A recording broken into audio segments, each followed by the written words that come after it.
All right, watch this video. It might change your life on improving your music and especially getting better at EQ, which is one of the most misunderstood and most damaging things you can do to your mix. And I'm just gonna lay this out like a list, keep it nice and simple. Number one, balance the frequencies. Now that's really obvious, but it has to be said, you are balancing the frequencies. Number two, get to know the frequency ranges, all right? You really need to know where to look and what too much or too little of these ranges does, right? Like too much, 5,000 could sound harsh and brittle. Too little, there might be a lack of intelligibility and clarity. You get the idea. So seriously, get to know the frequency ranges. Do SoundGym. SoundGym is one of the best ear training websites in the whole entire planet. It's not sponsored, just do it. Number three, think like a sculptor, but don't be afraid to take a sledgehammer. What do I mean by that? Try to be conservative and really methodical with your EQ moves, but sometimes you gotta boost the sound by 20 dB, then you boost it by 20 dB. Do what sounds good. That's all that matters. If it sounds good, it is good.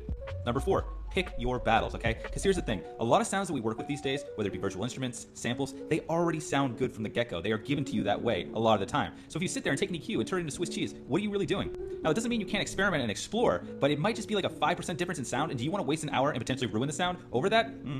And then, of course, there's sounds that don't sound good. Like maybe your best friend recorded drums in a garage with terrible equipment, terrible acoustics. Yeah, that might need some work. Or the human voice, one of the most inconsistent instruments in the world. If I sing a C note and you sing a C note, do you think they'll sound anything the same? No way. So the voice takes a lot of work, and that's what everyone's paying attention to the most. So seriously, pick your battles.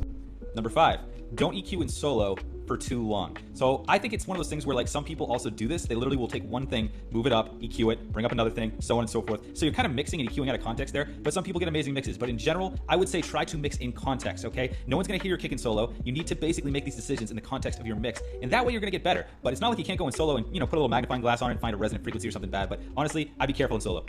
Number six, level match, okay? A lot of people get fooled by volume differences. If you're taking like a high shelf and boosting that like crazy, it's gonna get louder and you're gonna think it sounds better, but really it doesn't. You're just getting tricked by loudness because loudness will always sound better because of Fleischer-Munson curves equal loudness curves. When we hear things louder, the frequency spectrum flattens out and it feels better to listen to because we can hear more evenly. So remember that one.